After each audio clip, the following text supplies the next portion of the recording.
정말 믿기 힘든 일이 일어났습니다. 최근 할리우드에서 제작 중인 드라마로 인해 미국이 발칵 뒤집혔다고 합니다. 갑작스러운 투자자의 막말부터 일본 측의 방해 공작까지 가세에 큰 논란이 일어나고 있다고 하는데요. 충격적인 건 한국으로 인해 이 모든 상황이 정리되었다는 점입니다. 심지어 유명 감독은 이런 발언까지 했다고 하죠. Si nous étions attaqués sur des sujets commerciaux, l'Europe, comme une puissance qui se tient. 대체 무슨 일이 있었던 걸까요? 안녕하세요. 저는 알렉산더 리드입니다. 할리우드에서 드라마 프로듀서로 활동하고 있죠. 오늘은 제 인생을 바꾼 한 드라마 제작에 대해서 이야기를 해보려 해요. 아직도 그날의 기억이 생생합니다. 새로운 프로젝트를 맡은 날을 말이죠. 한국 제작사와 미국 합작으로 진행될 이순신이라는 대형 사극이었어요. 한국의 원작이었죠. 처음 기획안을 받았을 때만 해도 단순한 해외 협업 정도로 생각했습니다. 하지만 첫 기획회의부터 분위기가 예상과 달랐죠. 회의실은 한국 측 제작진과 미국 측 관계자들로 가득 찼습니다. 테이블 한쪽에는 한국 제작사 측 스태프들이, 반대편에는 우리 미국 팀이 자리했어요. 회의가 시작되자마자 한국 측 프로듀서가 열정적으로 이순신 프로젝트를 설명했습니다. 이순신 장군의 위대한 업적과 그가 남긴 혁신적인 유산인 거북선을 전 세계에 알리고 싶다는 포부였죠. 단순한 사극을 넘어 역사적 가치를 담은 작품을 만들겠다는 그들의 열정이 인상적이었습니다. 하지만 제 옆자리에 앉은 미국 합작사 투자자 아론 월커의 표정은 점점 일그러졌어요. 아론은 진한 커피를 마시며 코웃음을 치더니 한국을 아시아 변방 국가라 칭하며 그곳 역사물이 과연 통할지 의문을 제기했습니다. 사실 중국과 일본의 역사를 베낀 나라인데 그 나라의 장군이 무슨 의미가 있겠냐며 비웃더군요. 순간 회의실이 얼어붙었죠. 한국 측 제작진들의 얼굴에서 미소가 사라졌습니다. 하지만 아론은 아랑곳하지 않고 거북선 같은 드라마를 만들 시간에 차라리 블록버스터 액션에 집중하자고 했어요. 할리우드식으로 재편해야 돈이 될 텐데 굳이 그런 옛날 배를 세세히 재현하는 것이 무의미하다는 의견이었습니다. 저는 불편한 침묵 속에서 어색하게 웃으며 상황을 중재하려 했어요. 동양 역사나 문화에 대해 깊이 알지는 못했지만 최소한의 예의는 지켜야 한다고 생각했습니다. 한국 측은 이순신 장군은 굉장히 중요한 인물이라는 점을 언급했지만 아론은 제 말을 단칼에 자르며 손을 휘저었어요. 말도 안 돼. 그냥 CG 때려박으면 충분해라며 관객들은 화려한 장면만 원하지 고리타분한 역사 수업을 보러 오는 게 아니라고 주장했습니다. 이에 한국 측 감독은 침착하게 대응했죠. 그의 눈빛에서 자부심이 느껴졌습니다. 이순신 장군과 거북선은 그들이 자랑스러워하는 역사이며 500년 전에 만들어진 거북선은 세계 해전사에서도 독보적인 존재였다고 강조했어요. 아론은 팔짱을 끼며 과대평가, 지루한 옛날 이야기라며 한국 역사를 비아냥거렸습니다. 결국 제작회의가 진행될수록 공기는 팽팽해졌어요. 한국 측은 이순신을 제대로 보여줄 거라면 실제 거북선의 구조와 기능을 철저히 고증해 국제시장에서도 통할 수준으로 만들겠다는 강한 의지를 내비쳤고 아론은 계속해서 상업성과 비용 문제를 제기했습니다. 저는 두 의견 사이에서 갈등했어요. 상업적 성공은 중요하지만 현장에서 느껴지는 한국 제작진의 진정성과 자부심 또한 무시할 수 없었습니다. 결국 갈등 속에서도 이순신 프로젝트는 어렵사리 승인되었어요. 아론은 마지막까지 불만을 토로하며 흥행망하면 책임져라는 으름장과 함께 회의실을 나섰습니다. 저는 그가 떠난 후 한국 측 감독에게 다가갔어요. 그들의 실망한 표정이 마음에 걸렸습니다. 직접 보고 판단하겠다고 말하며 아론의 말을 너무 신경 쓰지 말라고 위로했어요.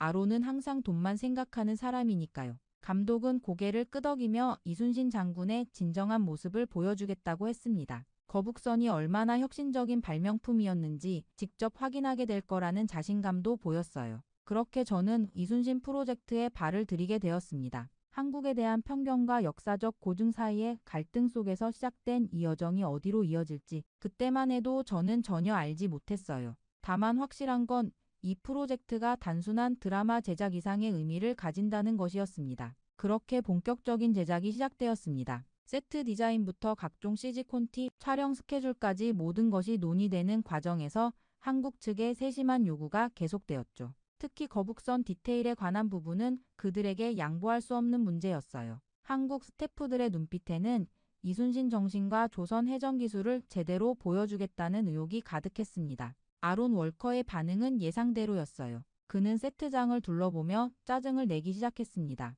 지금이 21세기인데 구식 목선을 재현하는데 돈과 시간을 쏟아붓는다고? 그의 목소리에는 경멸이 담겨 있었죠. 이어서 화려한 해전 폭발 장면만 있으면 되지. 고리타분한 설정은 관객 이탈을 부른다며 한국을 계속해서 깎아내렸습니다. 촬영장에서도 이 배가 그렇게 대단해 봤자겠지라는 비아냥으로 분위기를 흐렸어요. 저는 처음에는 아론의 말에 어느 정도 동조했습니다. 대중적 흥행을 위해서는 화려한 액션과 볼거리가 필요하다고 생각했거든요. 하지만 실제 거북선 제작 과정을 지켜보면서 제 생각이 흔들리기 시작했습니다. 장인들이 세못 하나, 나무판 하나하나를 정교하게 맞추고 내장 골격을 세우는 모습은 놀라웠어요. 특히 용머리 장식을 만드는데 쏟는 정성을 보니 이건 그냥 세트가 아니라 예술이라는 생각이 자연스럽게 들었습니다. 한국 측 고증 전문가는 끈기 있게 우리를 설득했어요. 우리 것이 국제무대에서 통하려면 진정성 있는 디테일이 중요합니다.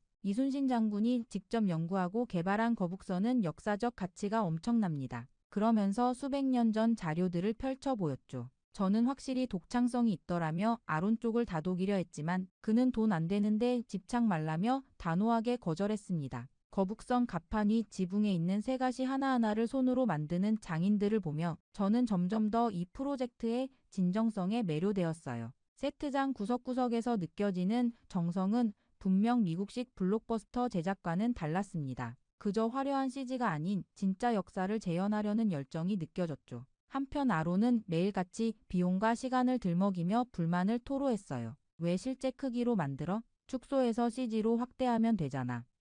그의 불만은 날이 갈수록 커졌습니다. 결국 할리우드식 눈요기 vs 한국식 정통 해전 고증 대립이 심화되어 갈등이 폭발 직전까지 이르렀죠. 어느 날 아론은 거북선 세트장에서 완성된 용머리 장식을 보고 코웃음을 쳤습니다. 이게 뭐? 동양의 용이라고? 너무 작고 초라해 보이는데? 그 말에 한국 제작진들의 표정이 굳었어요. 수십일 동안 공들인 작업을 무시당한 것이니까요. 저는 그 순간 아론과 한국팀 사이에 서서 난처함을 느꼈습니다. 아론은 결국 나중에 시청률과 반응이 안 좋으면 내들 책임이라며 냉소적으로 현장을 떠났어요. 그가 떠난 후 거북선 세트장은 묘한 긴장감으로 가득 찼습니다. 그럼에도 불구하고 이순신은 촬영을 계속 이어나갔죠. 저는 조용히 한국 감독에게 다가가 계속해요. 이 방식이 맞다고 느껴집니다. 라고 격려했습니다. 그리고 그렇게 우리는 첫 번째 큰 갈등을 뒤로한 채 촬영을 진행했어요. 이후 이순신의 초기 티저 영상이 공개되었습니다. 예상보다 일찍 세상에 나온 예고편은 뜻밖의 반응을 불러일으켰어요. 거북선의 독특한 외형과 웅장한 해전 장면들이 화제를 모으기 시작했죠. 특히 서구권에서는 이런 형태의 전투선을 본 적이 없어 호기심 어린 시선을 보냈습니다. 급기야 미국의 유명 토크쇼 굿모닝 USA에서 제작진을 초청했어요. 아론은 이 소식을 듣고 처음으로 미소를 지었습니다. 미국 토크쇼? 좋지. 홍보만 잘하면 CG빨로 어찌 되겠지. 그의 마지못한 동의 속에서도 여전히 한국 역사에 대한 불신이 느껴졌어요. 하지만 적어도 프로젝트의 상업적 가능성에 대해서는 기대를 보이기 시작했습니다. 토크쇼 녹화 현장에 저와 한국 감독이 함께 출연했어요. 사회자는 놀랍게도 거북선에 관한 사전 조사를 꽤 해온 상태였습니다. 이순신 장군이 남긴 해전 전술과 거북선이 이렇게 혁신적인 줄 몰랐습니다. 정말 500년 전에 이런 배가 있었다니 놀랍네요. 진행자의 진심 어린 칭찬에 한국 감독의 얼굴에 자부심이 서렸죠. 저는 촬영 경험을 솔직하게 나눴습니다. 저도 처음에는 단순한 역사 드라마라 생각했어요. 하지만 촬영하며 한국 해전사의 깊이에 놀랐습니다. 거북선은 단순한 배가 아니라 당시 최첨단 전투 기술의 집약체였죠. 이런 대화가 오가며 분위기가 무르익을 때였어요. 갑자기 객석에서 한 남성이 손을 들었습니다. 일본인 저널리스트였어요. 그는 거만한 태도로 발언권을 얻자마자 도발적인 질문을 던졌습니다. 거북선은 사실 일본의 철갑선을 베낀 것 아닙니까? 조선이 대단하다고 자랑하지만 실은 일본 배 기술을 카피한 것이죠.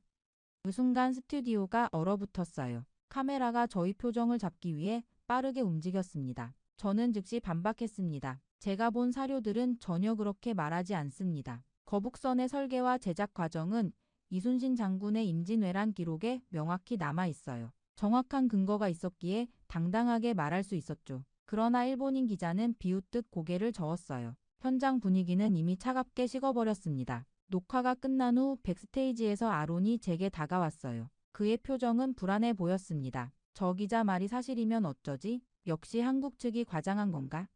의심 가득한 눈빛이었죠. 저는 그를 진정시키려 했습니다. 조만간 전문가 해설을 들어보세요. 그럼 진실을 알게 될 겁니다. 아론은 여전히 반신반의한 표정으로 고개를 끄덕였어요. 예상치 못했던 일이 발생했습니다. 거북선의 독창성에 대한 의문이 해외 언론에 크게 보도되면서 오히려 시청자들의 호기심은 높아졌어요. 토크쇼 클립이 소셜미디어에서 수백만 회 재생되었고 이순신에 대한 관심이 폭발적으로 증가했습니다. 아론은 이런 상황을 보며 복잡한 심경을 드러냈어요. 화제성은 얻었으니 됐다. 어차피 논란도 마케팅이지. 그러면서도 여전히 한국 고증을 믿지 못하는 모습이었습니다. 저는 그를 바라보며 생각했어요. 이제 진짜 진실이 밝혀질 차례야. 그때 아론의 표정이 어떨지 정말 궁금하네. 이후 논란이 확산되자 미국의 한 뉴스 채널에서 해전사 전문가를 초청한 특별 인터뷰를 마련했습니다. 저는 호텔방에서 긴장된 마음으로 TV를 켰어요. 이 인터뷰가 이순신의 운명을 좌우할 수도 있을 거란 생각이 들었습니다. 화면에는 백발의 미국인 교수가 등장했어요. 해군 사관학교 출신으로 전 세계 해전사를 연구해온 저명한 학자였습니다. 그는 차분한 목소리로 조선 거북선에 대해 설명하기 시작했어요. 거북선은 목재와 쇠못, 그리고 갑판 위 지붕의 가시 구조가 매우 독특합니다. 특히 포문의 효율적 배치는 당시로서는 혁신적이었죠. 용머리 장식을 통한 심리전 효과까지 고려했다면 이는 단순한 전투선이 아닌 종합 전략 무기였다고 볼 수 있습니다. 전문가의 분석은 계속 이어졌어요. 그는 일본 철갑선과 조선 거북선을 비교하며 결정적인 차이점을 지적했습니다. 두 배는 구조가 전혀 다릅니다. 거북선은 내부 보강 방식과 장갑 개념에서 독자성을 가집니다. 한국 측 기록이 정확합니다. 이 방송을 함께 시청하던 아론이 낮은 목소리로 중얼거렸어요. 전문가가 그렇다면 일단 투자금 걱정은 덜었군. 그는 여전히 상업적 성공에만 관심이 있었습니다. 그래도 시청률이 문제지. 이런 역사적 사실이 과연 시청자들의 관심을 끌 수 있을까? 저는 그에게 반문했어요. 충실한 고증이 오히려 화제가 될 수 있어요. 당신이 싫어했던 그 옛날 배가 이렇게 주목받고 있지 않나요? 아론은 불만스러운 표정을 지으면서도 고개를 끄덕였습니다. 기분 나쁘게도. 그래, 돈만 벌리면 됐지. 인터뷰는 이순신 장군과 조선 수군의 정신적 측면으로 넘어갔어요. 교수는 진지한 표정으로 말했습니다. 이들에게는 전장에서 죽더라도 후퇴하지 않는다는 무사 정신이 있었습니다. 단지 배 한 척이 아니라 이들의 정신적 기반이 거북선을 더 강력하게 만들었죠. 이 말에 저는 깊은 감명을 받았습니다. 단순한 물리적 구조를 넘어선 무언가가 있었던 거죠. 저는 점점 이 프로젝트에 더 깊이 빠져들고 있었어요. 해전사의 물리적 측면과 무사 정신의 결합은 이 드라마의 새로운 차원을 열어줄 수 있을 것 같았습니다. 방송이 끝난 후 아론의 태도에 미묘한 변화가 감지되었어요. 그는 이전과 달리 진지한 표정으로 물었습니다. 단순히 배 모양이 특이한 게 아니라 그 배를 활용했던 사람들이 더 대단하다는 거냐? 저는 고개를 끄덕였습니다. 맞아요. 해전사와 정신, 이 두 축이 결합돼야 이 드라마가 완성됩니다. 이순신 장군은 단순한 군인이 아니라 철학자이자 발명가, 전략가였어요. 그의 정신이 거북선에 담겨 있는 거죠. 아론은 잠시 생각에 잠겼습니다. 그리고 처음으로 한국 역사에 대한 진지한 관심을 보였어요. 그 정신, 어떻게 표현할 거지? CG로는 표현하기 어려운 부분인데. 저는 미소를 지었습니다. 그래서 우리가 이렇게 정성을 들이는 거예요. 진짜 배를 만들고 진짜 이야기를 담아내야 그 정신도 전해질 테니까요. 그날 밤 호텔방으로 돌아오며 생각했습니다. 이제 이순신은 단순한 해전 드라마를 넘어 조선의 무사 정신을 세계에 알릴 기회가 되고 있었어요. 미국인 역사학자의 설명 덕분에 우리 프로젝트의 가치가 더욱 분명해졌습니다. 그렇게 거북선에 대한 관심이 높아지자 히스토리 네트워크에서 특집 다큐멘터리를 제작했습니다. 거북선과 서양 전함의 가상 시뮬레이션 대결을 중심으로 한 프로그램이었어요. 제작진이 저희를 초대해 함께 시청하자고 했죠. 아론 가족 그리고 한국 측 감독이 함께 모였습니다. 다큐는 17세기에서 18세기 서양 범선과 조선 거북선의 성능을 비교하는 내용이었어요. 전문가들이 실제 축소 모형을 만들어 다양한 실험을 진행했습니다. 첫 번째는 기동성 테스트였죠. 거북선에 노젓는 방식이 서양의 돛 시스템보다 좁은 해협에서 얼마나 유리한지 보여주었어요. 한국 감독의 눈이 빛났습니다. 바다에서 신속하게 방향을 바꾸는 능력이 해전에서 얼마나 중요한지 보여주는 실험입니다. 이순신 장군은 이 기동성을 최대한 활용했죠. 이어서 충돌 실험과 포격 실험이 진행되었습니다. 거북선 갑판 위 지붕에 달린 세가시가 적의 배에 올라타려는 시도를 얼마나 효과적으로 막는지 확인했어요. 또한 포문이 여러 방향으로 나 있어 공격과 방어가 유기적으로 이루어진다는 점도 밝혀졌습니다. 거북선이 360도 전방위 공격이 가능하다는 사실에 외국 전문가들조차 놀라워했죠. 특히 인상적이었던 건 용머리 장식의 심리전 효과였어요. 실험에 참여한 전문가들은 안개 속에서 갑자기 나타나는 용머리 장식이 적에게 얼마나 큰 공포를 주는지 시뮬레이션했습니다. 마치 바다에서 용이 튀어나온 것 같은 착각을 일으키는 효과였죠. 아론은 TV를 보며 고개를 절레절레 흔들었습니다. 과장인 줄 알았는데 꽤 과학적이잖아. 외국 전문가들의 극찬이 이어졌어요. 이 배가 당대에 존재했다는 건 실로 믿기 어려운 혁신입니다. 현대해군 함정의 개념을 500년 전에 이미 구현했다고 봐도 과언이 아니죠. 저는 그들의 평가를 들으며 몸이 떨리는 것을 느꼈습니다. 처음엔 의심했던 제 자신이 부끄러워졌어요. 다음 날 저는 직접 모형 실험실을 방문했습니다. 축소 모형을 손으로 만져보며 거북선의 디테일을 확인하고 싶었거든요. 실험실에서 거북선 내부 구조를 자세히 살펴보니 한국 측이 왜 정통 고증을 고집했는지 완전히 이해할 수 있었습니다. 이건 단순한 옛날 배가 아니라 당대 최첨단 기술의 결정체였어요. 아론도 마침내 변화의 기미를 보였습니다. 이거 흥행 포인트가 되겠는데? 이런 걸 더 강조해야 해. 그의 말에 저는 단호하게 대답했어요. 흥행도 좋지만 우린 진짜 이순신 정신을 알리는 게 목표입니다. 돈보다 중요한 가치가 있어요. 미국과 유럽 등 각국에서 거북선 재현 다큐가 화제에 오르며 이순신은 폭발적인 관심을 얻었습니다. 소셜미디어에서는 거북선 관련 영상들이 끊임없이 공유되었고 한국 역사에 대한 호기심이 세계적으로 확산되었어요. 한국 시청자들은 우리 역사가 정말 자랑스럽다는 반응을 보였고 해외 시청자들은 한국 해전사가 엄청 흥미롭다며 기대감을 표현했습니다. 저는 이러한 반응을 지켜보며 깊은 성취감을 느꼈어요. 이순신 장군과 거북선이 세계적으로 인정받는 순간을 목격하고 있었으니까요. 그렇게 다큐멘터리의 성공에 힘입어 TV 스페셜 프로그램이 기획되었습니다. 이번에는 현대의 조선 기술자가 실물 크기 거북선의 일부를 직접 재현하는 프로젝트였어요. 주인공은 박도연이라는 한국의 전통배 제작 기술자였습니다. 그는 대대로 목선을 만들어온 가문의 후손이라고 했죠.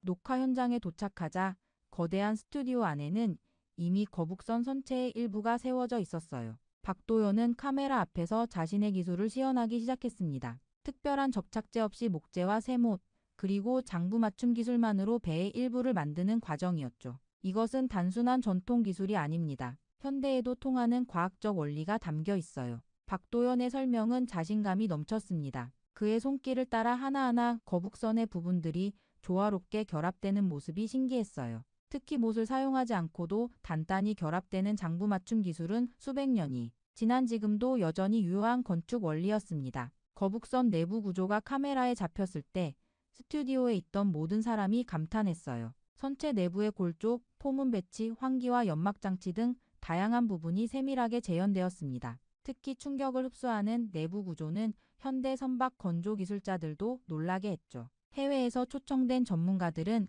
각자의 모국어로 놀라움을 표현했습니다. 오, 이런 식으로 충격을 흡수하는군. 이 각도가 적의 포탄을 효과적으로 튕겨내는 거로군. 그들의 표정에서 진심 어린 감탄이 느껴졌어요. 아론은 이 모든 과정을 조용히 지켜보았습니다. 이전과 달리 비판적인 말 대신 진지한 관심을 보였죠. 제가 그에게 다가가자 그는 속삭이듯 말했어요. 이 정도 기술이면 인정받을 만하군. 예상보다 훨씬 과학적이야. 시연 영상은 방송 직후 전 세계로 퍼져나갔습니다. 소셜미디어에는 수백 년 전 배를 이렇게 정교하게 만들었다니 조선의 장인 정신이 대단하다는 평가가 쏟아졌어요. 유튜브와 다른 플랫폼을 통해 영상이 확산되며 한국식 해전 문화가 새롭게 주목받기 시작했습니다. 호텔로 돌아온 저와 아론은 로비에서 대화를 나눴어요. 아론의 태도는 이제 완전히 달라져 있었습니다. 이쯤 되면 나도 인정해야 하나? 이런 고증덕의 반향이 더 커지는 것 같네. 그의 말에는 더 이상 비아냥거림이 없었어요. 저는 미소를 지으며 대답했습니다. 결국 진심과 디테일이 국제무대에서도 통한 거죠.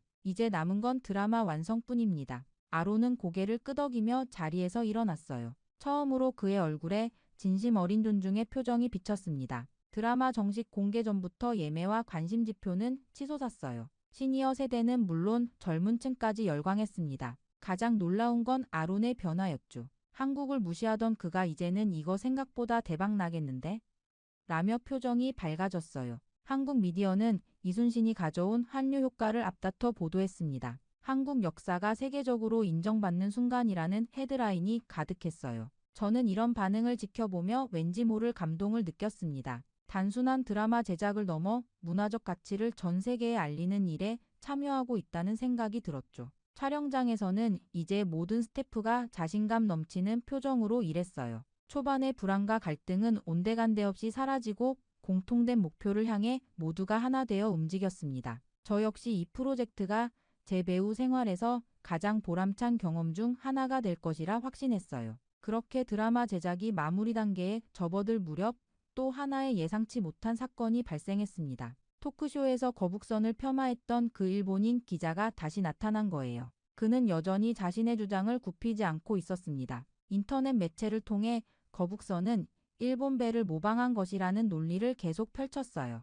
더 나아가 조선은 원래 일본 기술의 아류라고까지 주장했습니다. 이번에는 한국 측이 단호하게 대응했어요. 무해와 해전 연구자들이 총출동해 역사 자료와 복원 과정을 담은 영상을 대거 공개했습니다. 모든 증거가 거북선의 독창성을 뒷받침했죠. 저는 이 과정에서 새로운 사실들을 더 많이 알게 되었어요. 거북선 설계도의 독특한 특징들, 일본 배와는 근본적으로 다른 구조, 심지어 거북선이 임진왜란 이전부터 개발되고 있었다는 기록까지 발견되었습니다. 방송국에서는 특집 프로그램을 통해 거북선과 일본 배의 설계는 근본적으로 다르다는 것을 구체적으로 검증했어요. 각종 도면과 전문가 의견, 역사적 자료들이 모두 한국 측 주장을 뒷받침했습니다. 증거가 너무 명백해 더 이상 논쟁의 여지가 없었죠. 놀랍게도 일본인 기자는 방송 이후 자신의 태도를 바꾸었어요. 그가 직접 SNS에 글을 올렸습니다. 내가 한국 역사를 잘 몰랐고 너무 부정적으로 봤다. 새로운 증거들을 검토한 결과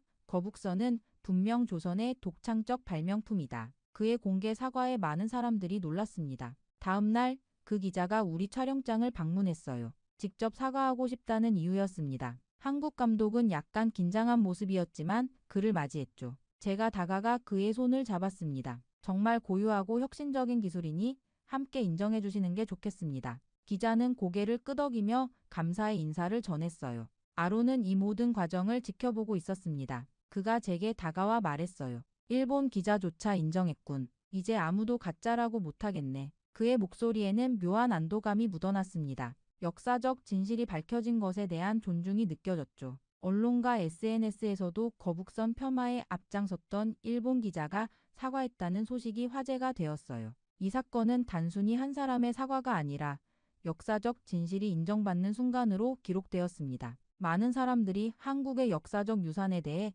새롭게 관심을 갖기 시작했죠. 스튜디오에서는 이순신 장군의 정신에 대한 깊은 토론이 이어졌습니다. 외부 문화를 존중하며 자신을 끊임없이 단련해온 이순신의 정신이야말로 진짜 무사도라는 결론에 이르렀어요. 그것은 단순히 전투 기술이 아니라 철학과 인문학, 과학과 전술이 결합된 총체적 접근이었습니다. 아론도 이제는 그 가치를 인정할 수밖에 없었어요. 그는 한숨을 쉬며 말했습니다. 한국이 대단한 건 인정할 수밖에 없군. 내가 너무 성급하게 판단했어. 비록 탐탁지 않은 표정이었지만 그의 진심이 느껴졌습니다. 저는 이순신 장군의 일대기를 다룬 책을 읽으며 밤을 지새웠어요. 전쟁 중에도 시를 쓰고 과학 연구를 게을리하지 않았던 그의 모습이 감동적이었습니다. 단순한 군인이 아니라 르네상스맨 같은 인물이었죠. 이런 인물이 한국 역사에 있었다는 사실이 놀라웠어요. 드라마 촬영의 마지막 장면은 명량의 전을 재현하는 장면이었습니다.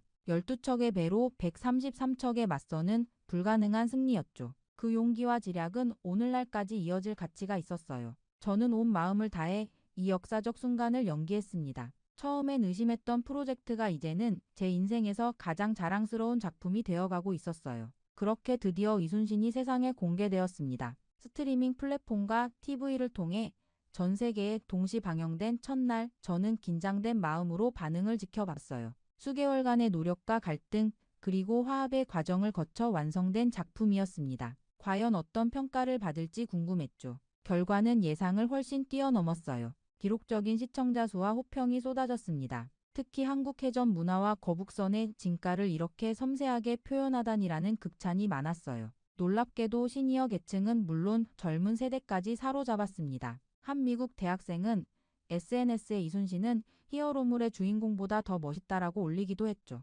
소셜미디어는 이순신 관련 해시태그로 가득 찼어요. 거북선, 해시태그 이순신, 해시태그 이순신 정신 등이 전 세계 트렌드로 자리 잡았습니다. 각국 언론은 앞다투어 이 드라마를 분석했죠. 역사, 장인 정신, 과학적 설계를 하나로 녹여낸 수작이라는 평가가 줄을 이었어요. 가장 놀라운 변화는 아론 월커에게서 나타났습니다. 프리미어 행사에서 그는 해외 매체들 앞에 당당히 섰어요. 처음엔 한국 따위가 뭘 할 수 있겠냐고 생각했는데 이제 완전히 깨달았습니다. 한국 드라마의 미래는 끝이 없고 거북선은 단순한 전함 그 이상이었습니다. 그의 진심 어린 고백에 많은 기자들이 놀랐죠. 드라마 방영 이후 세계 각국 해양사와 역사학계에서는 조선시대 해전 무기체계 연구가 붐을 이루기 시작했어요. 학술 세미나에서는 거북선의 구조적 특징과 이순신 장군의 전략이 자주 인용되었습니다. 심지어 몇몇 대학에서는 동아시아 해전사 관련 강좌가 신설되기도 했죠. 기업과 교육기관에서도 이순신 장군 정신을 본받아 협동심과 책임감을 강조하는 프로그램을 도입하기 시작했어요. 한 미국의 리더십 전문가는 이순신의 위기관리와 부하 통솔법은 현대 경영에도 적용할 가치가 있다고 평가했습니다. 이제 이순신은 단순한 역사적 인물을 넘어 글로벌 리더십의 상징으로 자리매김했죠. 한국 내에서의 반응은 더욱 뜨거웠어요. 50대에서 70대 시청자들은 우리의 역사와 기술이 마침내 세계적으로 인정받았다며 뜨거운 자부심을 표현했습니다. 젊은 세대는 SNS에 거북선 디자인을 활용한 창작물을 올리며 새로운 문화 트렌드를 만들어갔죠. 저 역시 인터뷰에서 솔직한 소회를 전했어요. 이 작품을 통해 한국 문화를 온몸으로 경험했고 그 깊이에 감동했습니다. 처음에는 단순한 역사물로 생각했지만 이제는 제 인생에서 가장 의미 있는 작품이 되었죠. 그리고 마침내 에밀리상 시상식에서 이순신이 최우수 국제 드라마상을 수상했습니다. 무대에 오른 저와 한국 감독 그리고 아론은 서로를 향해 깊은 존중의 눈빛을 주고받았어요. 이 순간은 단순한 성공을 넘어 문화적 화합의 상징이 되었습니다. 수상 소감에서 저는 이렇게 말했어요. 이순신 장군과 거북선이 보여준 혁신과 용기는 500년이 지난 지금도 우리에게 깊은 영감을 줍니다. 이 드라마는 한국의 자부심을 넘어 인류 공통의 가치를 담고 있습니다. 이순신의 세계적 흥행은 거북선과 이순신 장군이 전 세계적으로 재조명되는 계기가 되었어요. 초반에는 한국을 무시하며 그딴 드라마 왜 만드냐고 비아냥대던 아론 월커마저 완벽히 마음을 돌렸습니다. 우리 드라마는 K사극 역사의 한 획을 긋는 대작으로 자리매김했죠. 이 여정을 통해 저는 문화의 힘을 진정으로 깨달았습니다. 진심과 정성이 담긴 이야기는 국경을 초월해 모든 이들의 마음을 움직인다는 것을요. 그리고 이제 저는 새로운 질문을 품게 되었습니다. 다음은 한국의 어떤 이야기를 세계에 들려줄 수 있을까? 정말 충격적인 일이 벌어졌습니다. 최근 미국 정부가 한국 제품에 대한 관세 인상을 발표하자 미국 전역이 큰 혼란에 빠졌다고 합니다. 관세를 높이면 미국 제품이 잘 팔릴 거라 자신했던 미국 정부와 기업들의 예상은 완벽히 빗나가고 말았다고 하는데요. 급기야 유명 미국 팝스타까지 SNS에 한국 제품을 옹호하며 직접 시위를 주도하기 시작했을 정도라고 하죠. 이때 직접 한국에 다녀온 한 기업의 폭탄 발언으로 인해 한국 관세에 대한 검토가 다시 시작되었다고 합니다. All I knew growing up was that I didn't want to be around him. He always made me feel like I wasn't good enough. But then the flip side of that is 도대체 무슨 일이 있었던 걸까요? 안녕하세요. 저는 글로벌 소식 매니저 캐서린입니다. 해외에 다양한 제품을 발굴하고 수입하는 등의 업무를 수행하고 있죠. 그 중에서도 가장 많은 거래를 하는 곳은 바로 한국이었습니다. 하지만 그날의 폭탄 뉴스로 인해 모든 것이 변하고 말았어요.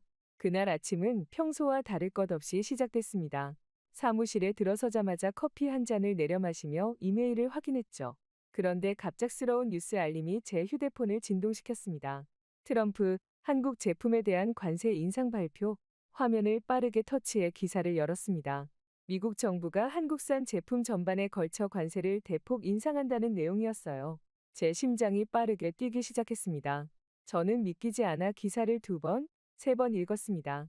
정부의 갑작스러운 결정에 당황스러움이 밀려왔어요.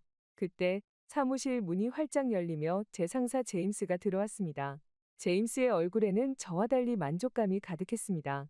중국계 미국인인 제임스는 평소에도 한국 제품과 문화에 대해 노골적인 편견을 드러내곤 했죠. 역시나 제임스는 뉴스를 보고 정부가 마침내 제대로 된 결정을 내렸다며 환호했습니다. 그의 말에 따르면 한국산 제품은 싸구려에 불과하고 중국산보다도 품질이 떨어지는데 지나치게 과대포장되어 있었다고 합니다. 독일이나 일본 제품은 훨씬 좋으며 한국 사람들은 인성도 안 좋다고 폄하했습니다. 한번 거래했던 한국 업체는 납기일도 지키지 않으면서 변명만 늘어놓았다며 경멸적인 표정을 지었습니다. 저는 우리 회사의 주요 공급망 80%가 한국 기업들과 연결되어 있다고 설명했습니다. 갑작스러운 전환은 우리 회사에 심각한 재정적 타격을 줄 수 있으며 대체 공급업체를 찾는 데만 최소 6개월이 걸릴 거라고 우려를 표했어요. 제임스는 이번 상황이 위기가 아닌 기회라며 이제 미국 기업들과 더 긴밀히 협력할 수 있게 되었다고 강조했습니다. 그는 한국 제품들이 겉보기에만 그럴듯하고 실상은 형편없다고 비난했어요. 저는 실제 데이터를 보여주며 현재 우리 회사의 가장 수익성 높은 제품 라인들이 모두 한국 부품에 의존하고 있다고 설명했습니다. 제가 화면을 돌려 모두에게 보여주자 회의실이 조용해졌습니다. 숫자는 거짓말을 하지 않았으니까요. 하지만 제임스는 여전히 고집스러웠어요. 회의가 끝나고 제 책상으로 돌아왔을 때 이미 여러 공급업체로부터 다급한 이메일이 쌓여 있었어요. 창밖으로 시선을 돌리니 흐린 하늘이 보였습니다. 마치 앞으로 다가올 폭풍을 예고하는 것 같았어요. 그리고 폭풍은 생각보다 빨리 다가왔죠. 며칠 뒤 저는 뉴스를 보며 다시 한번 가슴이 철렁 내려앉았습니다. 관세 인상 발표 이후 불과 일주일 만에 미국 전역의 중소기업들이 벼랑 끝에 몰리고 있었죠. 소식 매니저로서 저에게 이 상황은 최악이었습니다. 저 또한 밤새 한국 거래처들과 이메일을 주고받았지만 그들도 난감한 상황인 건 마찬가지였어요. 갑작스러운 정책 변화에 누구도 제대로 된 대응책을 마련하지 못했던 거죠. 이게 끝이 아니었습니다. 점심시간에 휴대폰을 확인하다 놀라운 소식을 접하게 되었죠. 미국의 유명 팝스타 제시카 모어가 자신의 SNS 계정에 한국 제품을 들고 찍은 사진을 올렸더군요. 품질과 혁신에는 국경이 없습니다. 관세 인상을 반대합니다. 그녀의 게시물은 불과 몇 시간 만에 수백만 명에게 공유되었습니다. 저녁 뉴스에서는 뉴욕, 로스앤젤레스, 시카고 등 주요 도시에서 관세 인상에 반대하는 시위가 일어나고 있다고 보도했어요. 시위대는 대부분 중소기업 관계자들과 소비자들이었습니다. 우리의 일자리를 지켜주세요. 소비자 선택권을 보장하라. 같은 문구가 적힌 피켓이 화면에 가득했죠. 다음 날 아침, 제임스는 회의실에서 우리 팀을 긴급 소집했습니다. 그의 표정은 어제보다 더 강경해 보였어요. 여러분, 이런 시위에 흔들리면 안 됩니다. 유럽 제품으로 충분히 대체할 수 있어요. 캐서린, 유럽 공급업체 목록을 오늘 안으로 정리해주세요. 저는 속으로 한숨을 쉬며 고개를 끄덕였습니다. 하지만 현실은 그렇게 단순하지 않았어요. 한국에서 수입하던 전자 부품과 소재는 품질과 가격 면에서 쉽게 대체할 수 없었거든요. 사무실로 돌아오는 길에 로비에서는 CNN이 나오고 있었습니다. 시애틀에서는 시위가 과열되어 경찰과 충돌하는 장면이 생중계되고 있었어요. 저는 잠시 발걸음을 멈추고 화면을 지켜봤습니다. 분노한 시민들, 공포에 떨고 있는 소상공인들, 그리고 이 모든 혼란을 지켜보는 정치인들의 모습이 번갈아 나왔죠. 그날 밤, 저는 평소보다 늦게까지 사무실에 남아 대체 공급업체를 찾아보았습니다. 하지만 결과는 실망스러웠어요. 가격은 2배 이상 높고 납기일은 최소 한 달 이상 걸린다고 했죠. 이대로라면 우리 회사도 큰 타격을 피할 수 없었습니다. 집으로 돌아가는 차 안에서 라디오를 틀었어요. 경제 분석가가 이번 관세 인상으로 인한 파급 효과가 예상보다 훨씬 클 것이라고 경고하고 있었습니다. 저는 핸들을 꽉 쥐며 다가올 위기를 실감했죠. 그렇게 관세 인상 발언 이후 한 달이 지난 시점, 유럽 기업들이 야심차게 홍보한 유럽산 대체 제품들이 시장에 쏟아져 나오기 시작했어요. 모두가 그토록 기대했던 한국 제품의 대안들이었죠. 하지만 결과는 참담했습니다. 첫 주문이 도착한 그날, 저는 설렘 반 걱정 반의 마음으로 포장을 뜯었어요. 겉보기엔 한국 제품과 크게 다르지 않았습니다. 똑같은 디자인, 비슷한 성능을 약속하는 화려한 문구들. 그러나 실제 테스트 결과는 충격적이었어요. 배터리 성능은 절반에 불과했고 내구성 테스트에서는 쉽게 고장났습니다.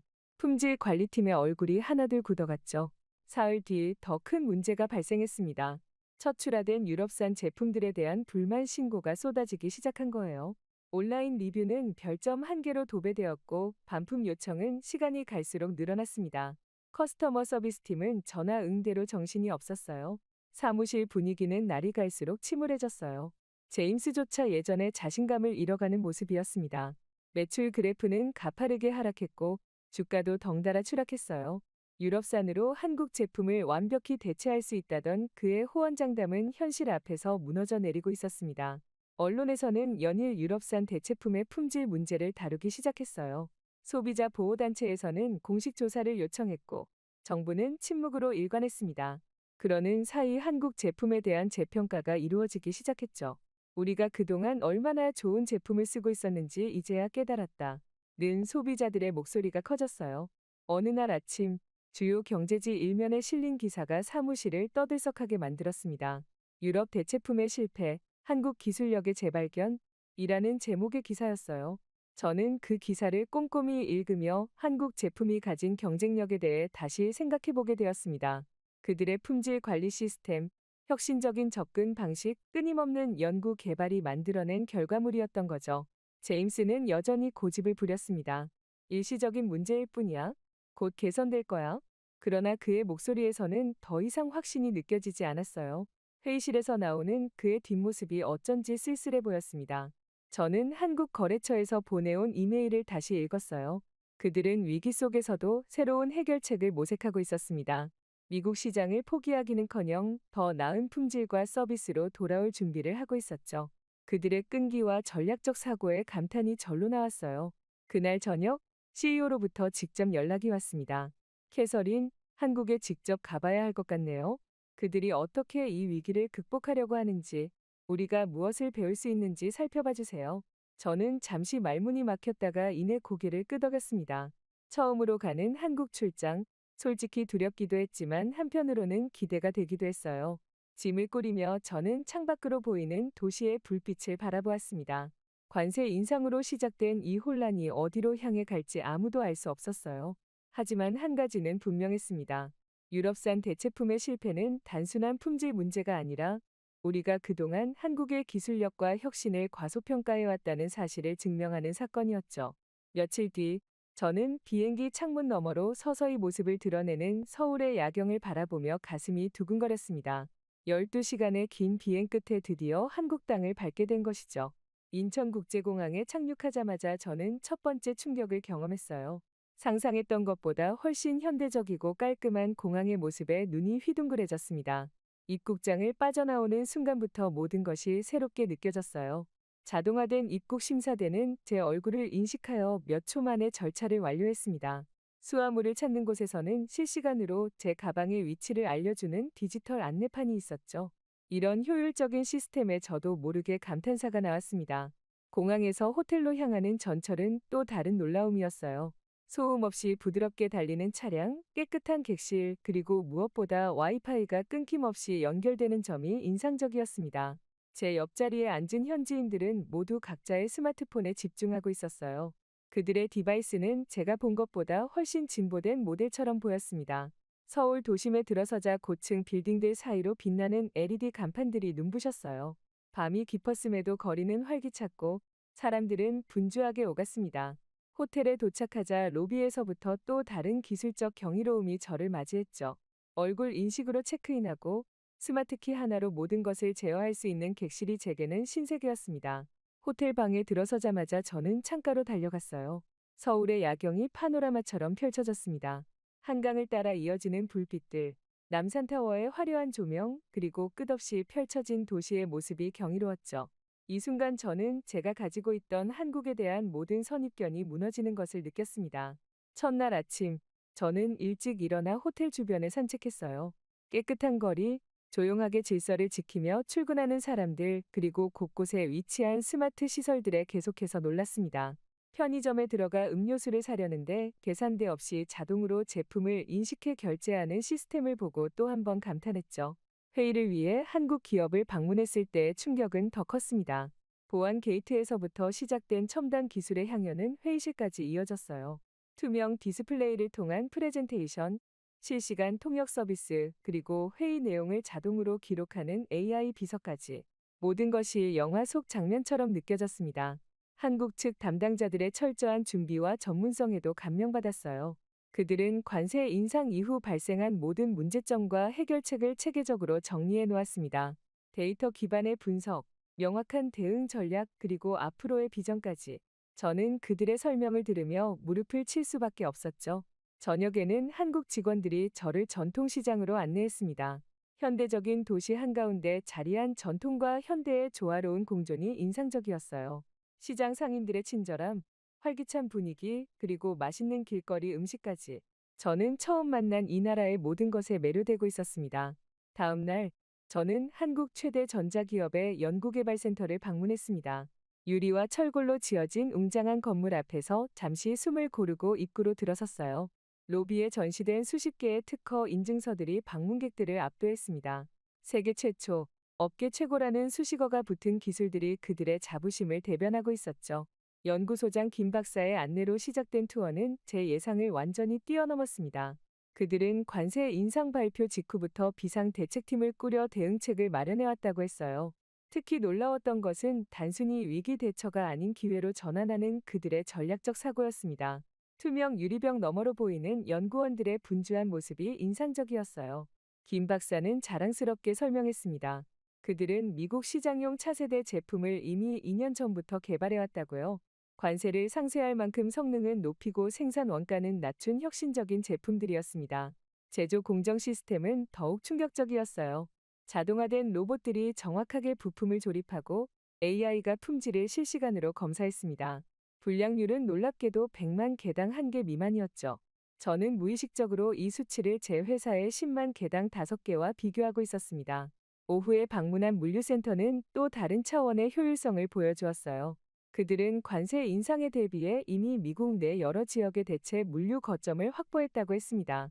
심지어 일부 핵심 부품은 미국 현지 생산으로 전환할 준비까지 마쳤다고 자신감 있게 설명했죠. 마케팅 전략 브리핑에서도 그들의 철저함에 감탄했어요.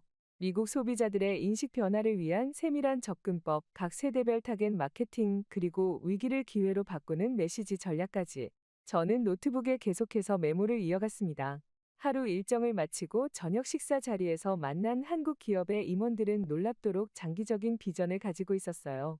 그들에게 이번 관세 인상은 단기적 위기가 아닌 글로벌 경쟁력을 더욱 강화할 수 있는 전환점으로 여겨지고 있었습니다. 그렇게 저는 한국에서의 마지막 일정을 마치고 미국으로 돌아오는 비행기 안에서 보고서를 작성했습니다. 창밖으로 보이는 구름 사이로 미국이 조금씩 모습을 드러내기 시작했어요. 미국에 없는 동안 어떤 변화가 있었을지 궁금했습니다. 공항에 도착해 휴대폰을 켜자마자 쏟아지는 알림에 놀랐어요. 메일함은 읽지 않은 메시지로 가득했고 뉴스 알림은 계속해서 울려댔습니다.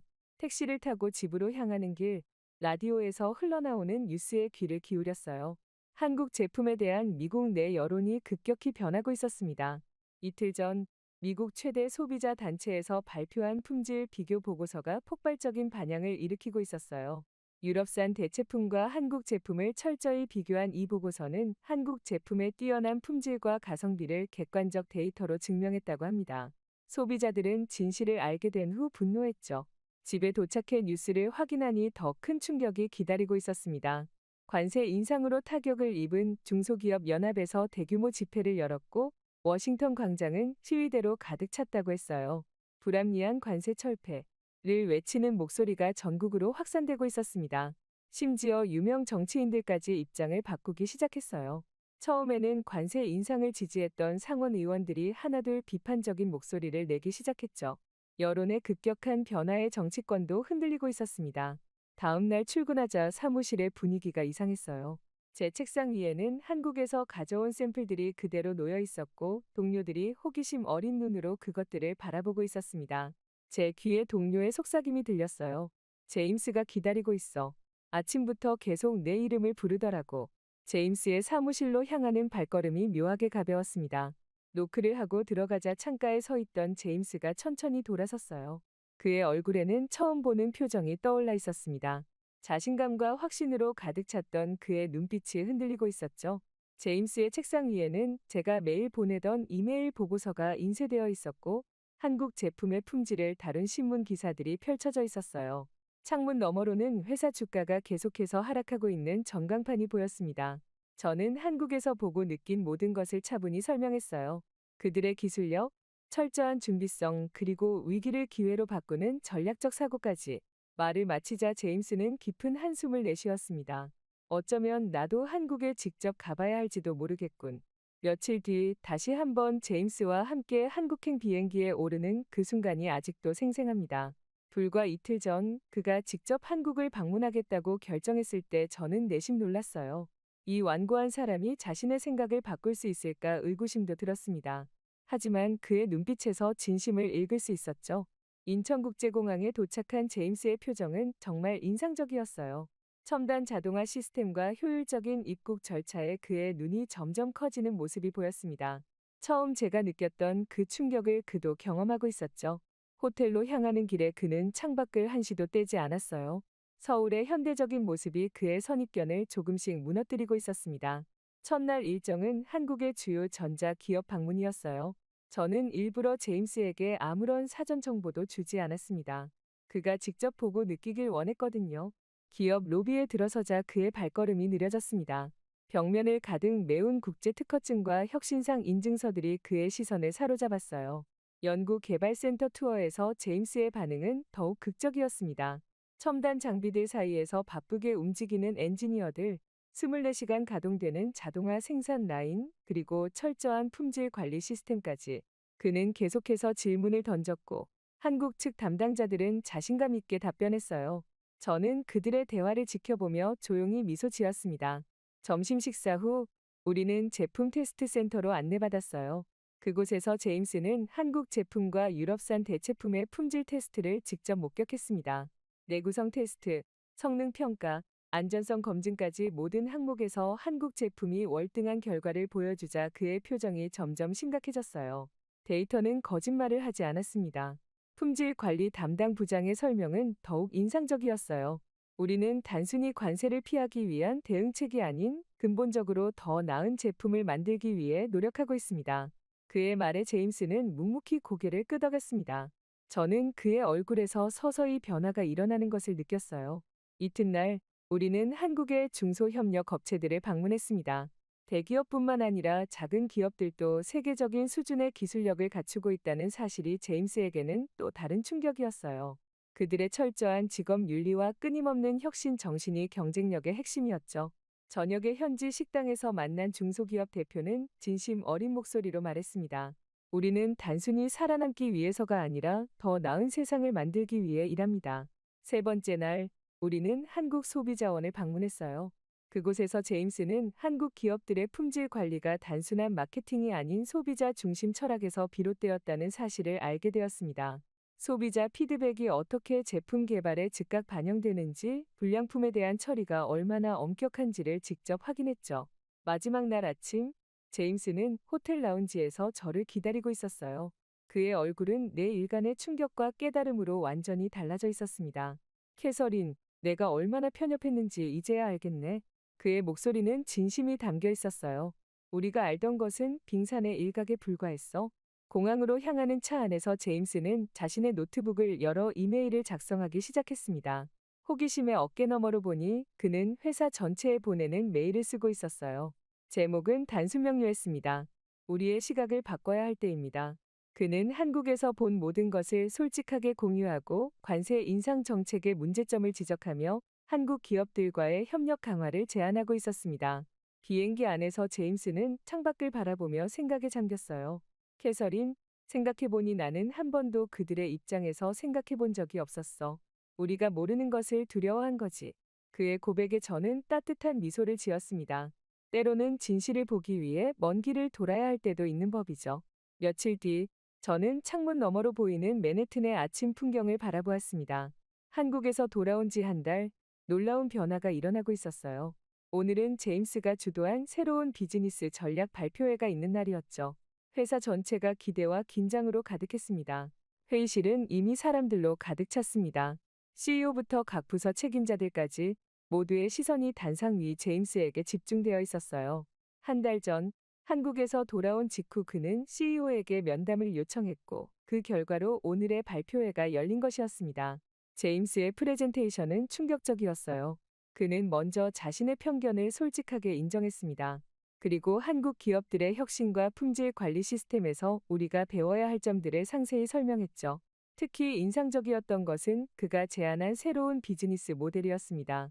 한국 기업들과의 전략적 파트너십, 공동 연구 개발, 그리고 글로벌 시장을 함께 개척하는 방향으로의 전환이었어요. CEO는 즉석에서 이 제안을 승인했습니다. 그리고 더 놀라운 발표가 이어졌어요. 제임스가 한국 비즈니스 협력 부서의 신설 책임자로 임명되었고, 저는 그의 공동 책임자로 발탁된 것이었습니다. 이 소식에 저는 잠시 숨이 멎는 것 같았어요. 회의가 끝난 후 많은 동료들이 와서 축하의 말을 건넸습니다.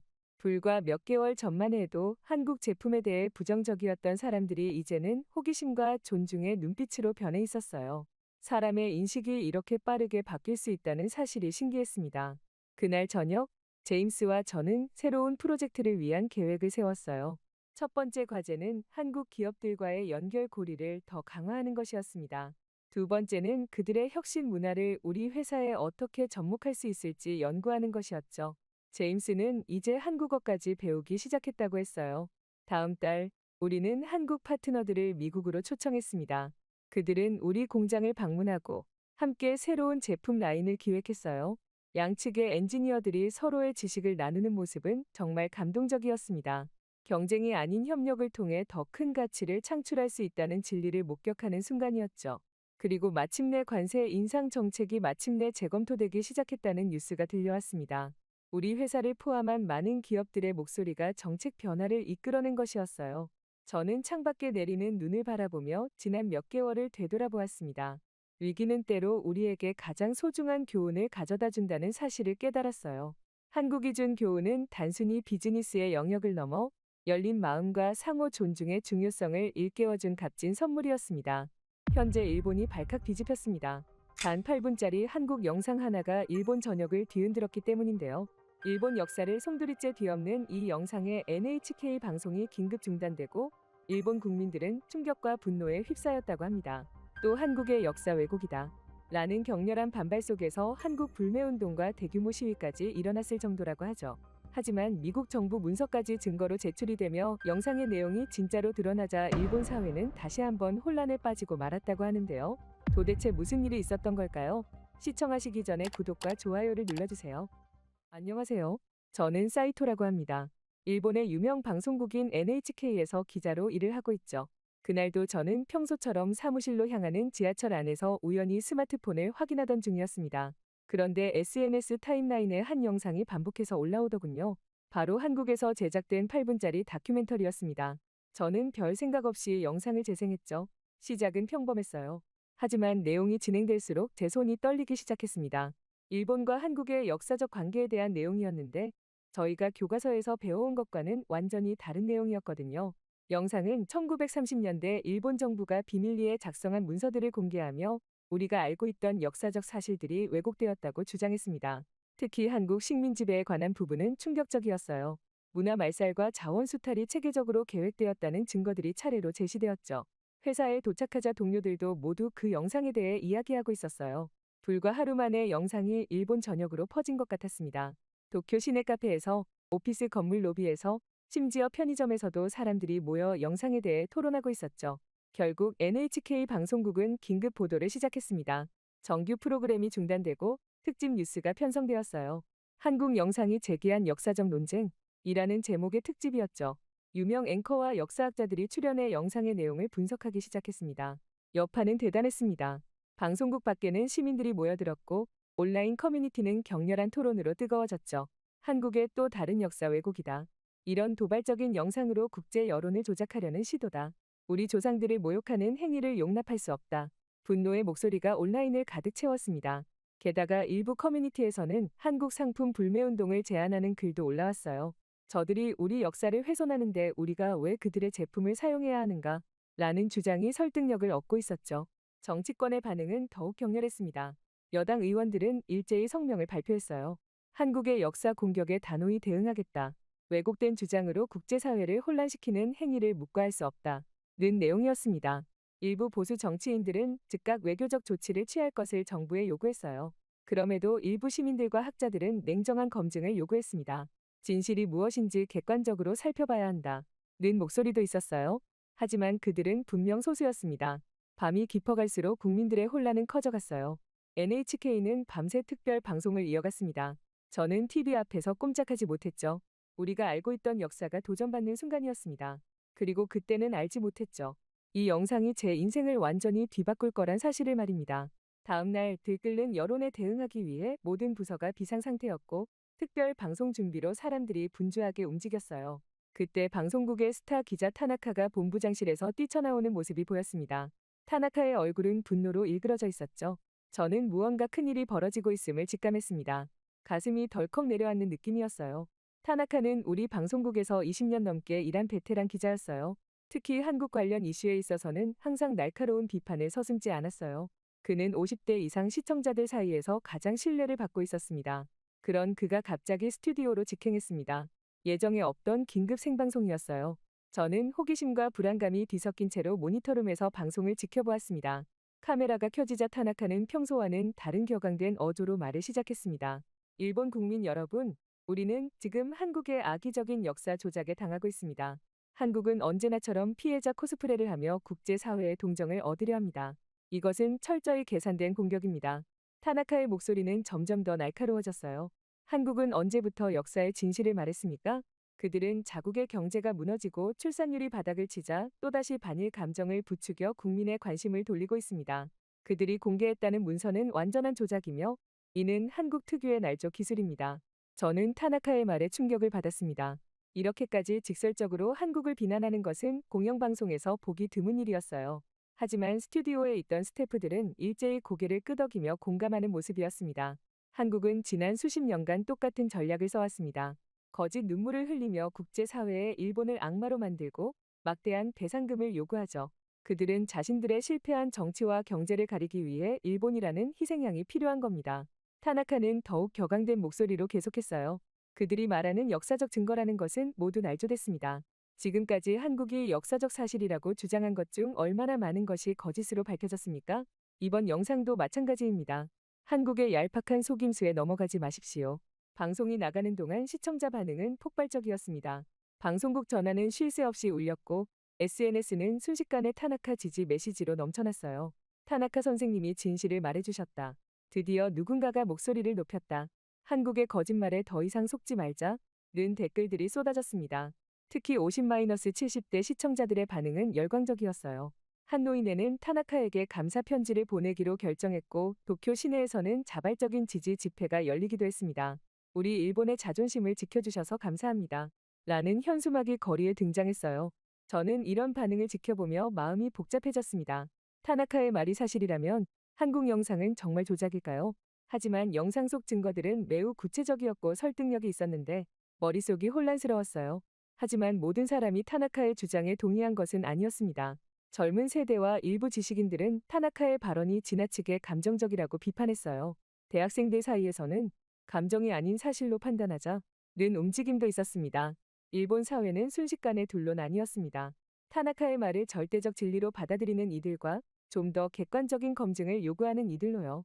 저는 방송국 직원으로서 겉으로는 중립을 유지했지만 내심 진실이 무엇인지 알고 싶었습니다. 그리고 그 진실은 생각보다 빨리 저에게 다가왔죠. 타나카의 방송 이후 며칠간 잠을 이루지 못했습니다. 머릿속에는 계속해서 의문이 맴돌았어요. 한국 영상이 조작이라면 어떻게 그토록 구체적인 증거들을 제시할 수 있었을까? 밤마다 식은땀을 흘리며 잠에서 깨곤 했습니다. 결국 저는 직접 진실을 확인하기로 결심했어요. NHK의 기자로서 객관적 사실을 추구하는 것이 제 의무라고 생각했습니다. 상사에게는 단순한 후속 취재라고만 말했죠. 진실을 찾기 위한 작은 거짓말이었어요. 먼저 영상 속 문서들의 출처를 추적했습니다. 제국학장 계획 문서가 보관되어 있다는 미국 국립문서보관소에 이메일을 보냈어요. 답장을 기다리는 3일이 3년처럼 느껴졌습니다. 동시에 국내 역사학자들을 찾아다녔어요. 도쿄대학의 사토 교수, 교토대학의 야마다 교수를 만나 자문을 구했습니다. 소나기를 맞으며 교토까지 달려간 날도 있었어요. 놀랍게도 대부분의 학자들은 영상 속 주장에 신빙성이 있다고 평가했습니다. 결정적인 순간은 퇴역한 외무성 관료를 만났을 때였어요. 도쿄 외곽의 작은 카페에서 만난 80대 노인은 떨리는 목소리로 말했습니다. 그 문서들은 진짜입니다. 우리는 오랫동안 이 사실을 숨겨왔어요. 등줄기에 전율이 흘렀습니다. 그렇게 2주간의 철저한 조사 끝에 저는 본부장에게 면담을 요청했어요. 본부장실에 들어서는 제 다리는 떨렸지만 마음만은 확고했습니다. 제가 발견한 증거들을 하나씩 제시했어요. 본부장의 얼굴은 점점 굳어갔습니다. 긴 침묵 끝에 그는 말했어요. 사이토 씨, 당신이 발견한 것을 전 국민에게 알려야 할 것 같습니다. 다음 날 NHK는 역사적 진실을 찾아서라는 특집을 편성했습니다. 스튜디오에 들어서며 손바닥에서는 식은땀이 흘렀어요. 제가 직접 진행을 맡아 조사 과정과 발견한 증거들을 객관적으로 전달했습니다. 방송은 폭발적인 반응을 불러일으켰어요. NHK 전화선은 마비되었고 시청자 게시판은 수천 개의 댓글로 넘쳐났습니다. 이럴 수가, 우리가 믿어온 역사가 거짓이었다니. NHK가 한국에 매수되었다. 와 같은 상반된 반응들이 쏟아졌어요. 도쿄 시내에서는 자발적인 집회가 열렸습니다. 일부는 NHK를 지지했고 또 다른 이들은 국가적 자존심을 훼손했다 며 비난했어요. 인근 공원에서는 노인들이 모여 우리가 믿어온 역사가 모두 거짓이었다니 라며 오열했습니다. 그날 밤 방송을 마치고 나오는 저를 타나카가 주차장에서 기다리고 있었어요. 어둠 속에서 나타난 그의 모습에 가슴이 덜컥 내려앉았습니다. 타나카의 눈빛은 분노로 이글이글 타오르고 있었어요. 사이토, 넌 매국노야. 어떻게 자국의 명예를 이렇게 더럽힐 수 있지? 한국의 프로파간다에 넘어가다니. 그의 목소리는 떨리고 있었고 얼굴은 분노로 일그러져 있었습니다. 넌 일본인의 자존심을 팔아넘긴 거야? 이 배신자. 타나카는 제 어깨를 세게 밀치고는 어둠 속으로 사라졌어요. 저는 그 자리에 얼어붙은 채로 서 있었습니다. 타나카의 말이 가슴을 찔렀지만 제가 찾은 진실을 부정할 수는 없었어요. 밤하늘의 별들이 무겁게 느껴지는 밤이었습니다. 다음 날 아침 방송국 회의실에 들어서며 긴장감에 숨이 막혔습니다. 본부장의 긴급 소집으로 모인 자리였어요. 회의실에는 이미 주요 간부들이 엄숙한 표정으로 앉아 있었고 가장 구석 자리에는 타나카가 팔짱을 끼고 앉아 있었습니다. 우리 눈이 마주쳤을 때 그의 차가운 시선에 등골이 오싹했어요. 본부장이 입을 열었습니다. 오늘 여러분을 소집한 이유는 한국으로 특별 취재팀을 파견하기로 결정했기 때문입니다. 순간 회의실이 술렁였어요. 본부장은 이어서 말했습니다. 사이토 기자가 발견한 증거들은 충분히 신빙성이 있지만 더 철저한 검증이 필요합니다. 한국에서 직접 취재하여 진실을 명확히 밝힐 것입니다. 제 심장이 쿵쾅거렸어요.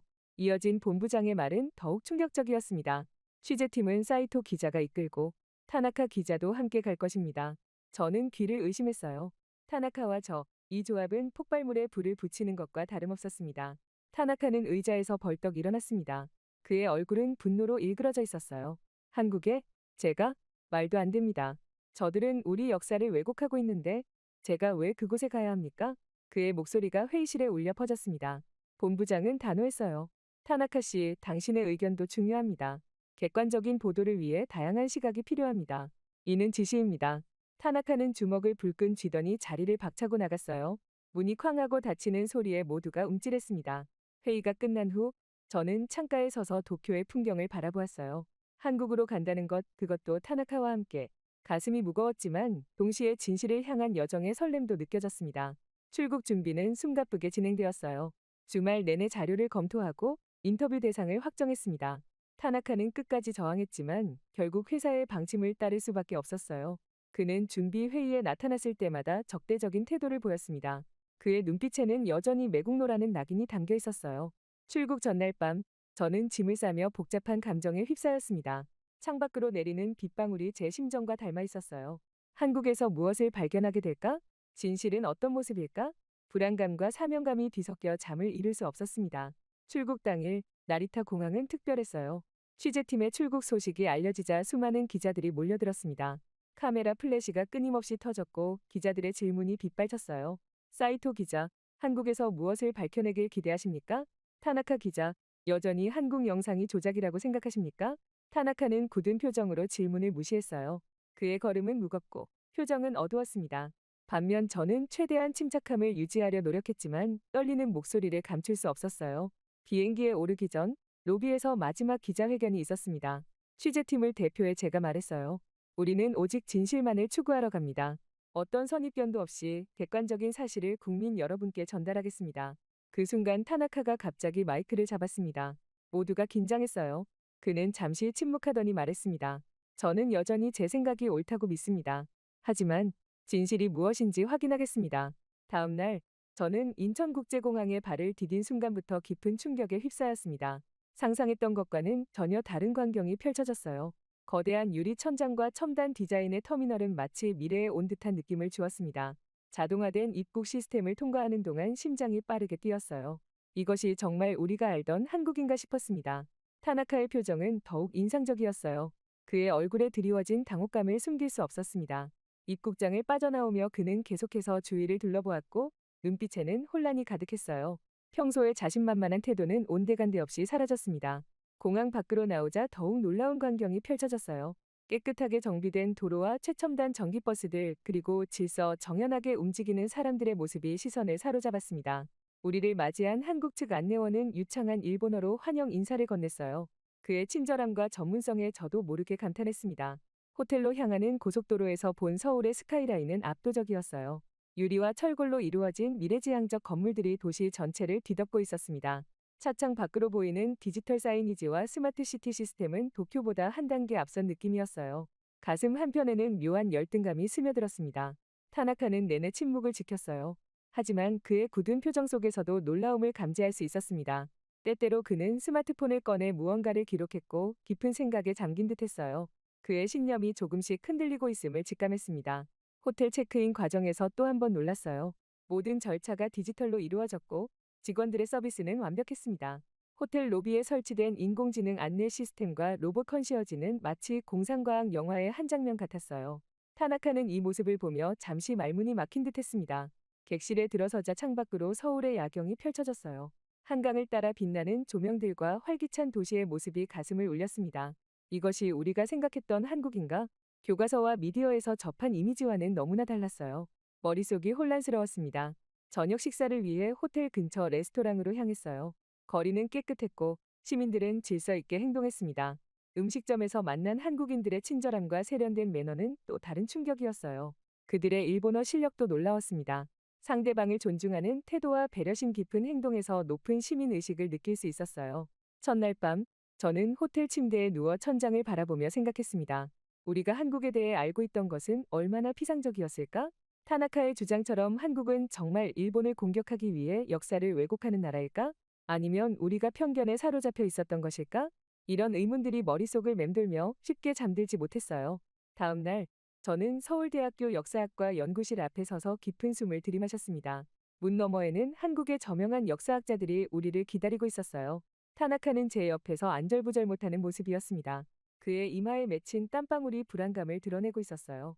문을 열자 깔끔하게 정리된 연구실과 벽면을 가득 채운 역사 자료들이 눈에 들어왔습니다. 김 교수는 우리를 정중히 맞이했어요.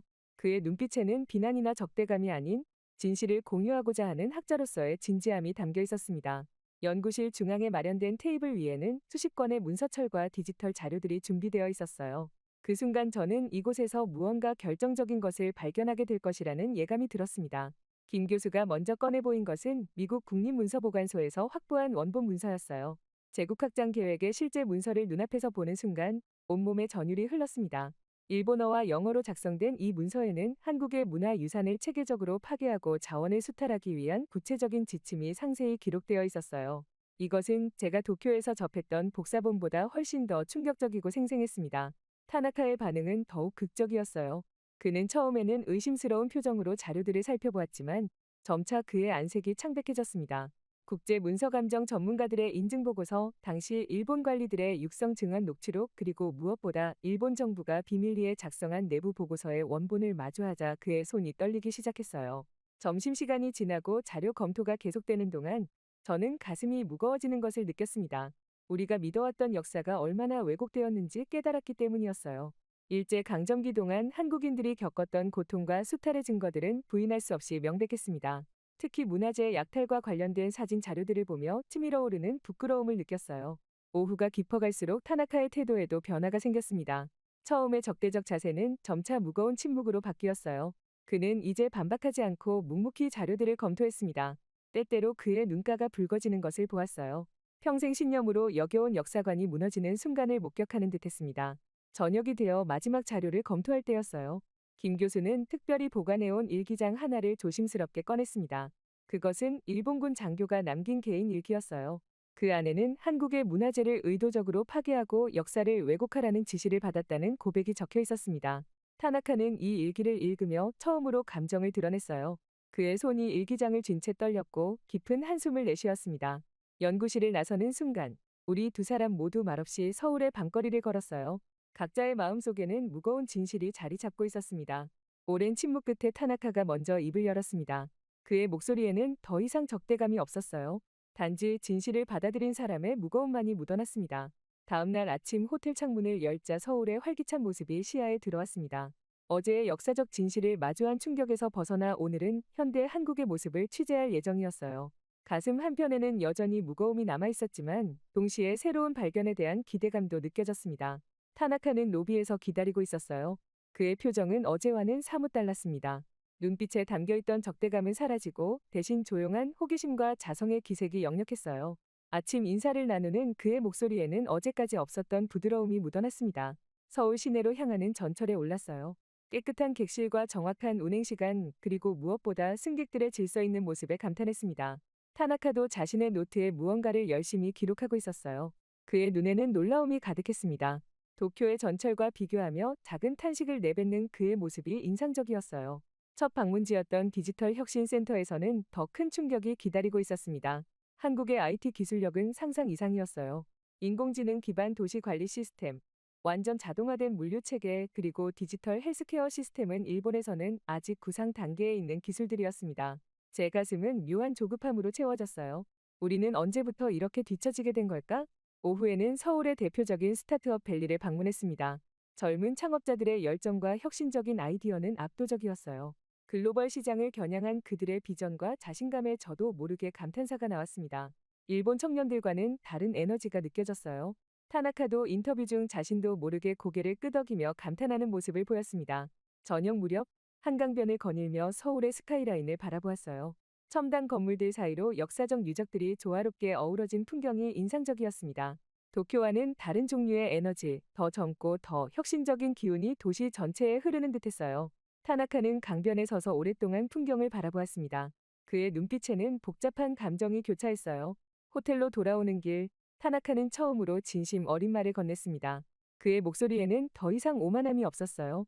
대신 자신이 얼마나 한국을 오해하고 있었는지 깨달은 사람의 겸손함이 묻어났습니다. 자국의 현실과 너무나 다른 한국의 발전된 모습을 직접 보고 느끼며 그는 깊은 반성에 빠진 듯했어요. 이후 일본으로 돌아오는 비행기 안에서 저는 창밖의 구름을 바라보며 깊은 생각에 잠겼습니다. 지난 며칠간의 경험이 영화처럼 머릿속을 스쳐 지나갔어요. 타나카는 옆자리에서 조용히 취재 노트를 정리하고 있었습니다. 그의 표정은 출국할 때와는 완전히 달랐어요. 얼굴에 서린 깊은 주름 사이로 진지함과 결연한 의지가 엿보였습니다. 나리타 공항에 도착하자 예상대로 수많은 기자들이 우리를 기다리고 있었어요. 카메라 플래시가 눈부시게 터지는 가운데 취재진의 질문이 빗발쳤습니다. 한국에서 무엇을 보았습니까? 영상의 내용은 사실입니까? 타나카 씨, 여전히 한국 영상이 조작이라고 생각하십니까? 이전과 달리 타나카는 질문들을 피하지 않았어요. 대신 방송을 통해 모든 것을 말씀드리겠습니다. 라는 짧은 대답만 남기고 차분히 걸음을 옮겼습니다. NHK 본사로 돌아온 우리를 본부장이 직접 맞이했어요. 회의실에 모인 간부들 앞에서 우리는 한국에서의 조사 결과를 상세히 보고했습니다.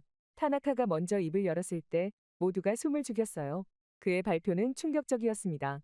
그는 자신의 이전 주장이 잘못되었음을 인정하고 한국 영상의 내용이 역사적 사실임을 확인했어요. 회의실은 무거운 침묵에 잠겼습니다. 특별 방송 준비는 밤을 새워가며 진행되었어요. 편집실에서 타나카와 함께 밤을 지새우는 동안 그의 변화된 모습을 가까이서 지켜볼 수 있었습니다. 한때 혐한 기자로 알려졌던 그가 이제는 진실을 전하기 위해 모든 노력을 기울이고 있었어요. 그의 눈에는 진정한 기자로서의 책임감이 빛나고 있었습니다. 방송 당일 스튜디오는 긴장감으로 가득했어요. 생방송 5분 전 타나카는 깊은 숨을 내쉬며 저를 바라보았습니다. 그의 눈빛에서 두려움과 결의가 교차하는 것을 느낄 수 있었어요. 적색 불이 들어오고 방송이 시작되었습니다. 타나카는 처음으로 카메라 앞에서 자신의 과오를 인정했어요. 저는 오랫동안 한국에 대한 편견과 선입견을 가지고 있었습니다. 그러나 직접 한국을 방문하고 역사적 증거들을 확인한 후 제 생각이 얼마나 잘못되었는지 깨달았습니다. 그의 목소리는 떨렸지만 단호했어요. 이어서 우리가 발견한 역사적 증거들과 현대 한국의 발전상을 상세히 전했습니다. 방송은 일본 전역에 충격파를 던졌어요. 시청률은 역대 최고를 기록했고 SNS에서는 즉각적인 반응이 폭발했습니다.